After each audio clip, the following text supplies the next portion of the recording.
আমরা যারা বিভিন্ন জেলা থেকে একরাশ স্বপ্ন নিয়ে শহর কলকাতায় পা রাখি, তাদের কাছে এই শহরে এসে সব থেকে বড় চ্যালেঞ্জ হয়ে দাঁড়ায় থাকার জায়গা। নতুন শহরে এসে মাথা গোঁজার মতো একটা ভালো জায়গা না পেলে স্বপ্নের পিছনে ছোটার ইন্ধন পাবো কি করে? ঠিক এই একই সমস্যার সম্মুখীন হতে হয়েছিল আমাকে এবং আমার বন্ধু সন্দীপকে। আজ সন্দীপ সেই ভাবনা থেকেই নিউ টাউনের বিশ্ব বাংলা গেটের কাছে এমন কিছু মেস বাড়ি চালু করেছে, যেখানে শহর কলকাতায় পড়তে, থাকতে কিংবা চাকরি করতে আসা ছেলেমেয়েরা নিশ্চিন্তে মাথার উপর একটা পাকা ছাদ পাবে, আর তার সঙ্গেই পাবে সেই ছাদের তলায় থাকা সমস্ত ফ্যাসিলিটিস।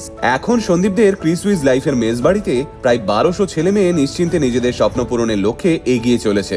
তাদের সিকিউরিটি থেকে ইমার্জেন্সি মেডিকেল হেল্প, সমস্ত দায়িত্ব ওদেরই। কিন্তু অভাবের সংসার থেকে উঠে আসা মেধাবী ছেলে মেয়েদের জন্য কি ভাবছে সন্দীপরা?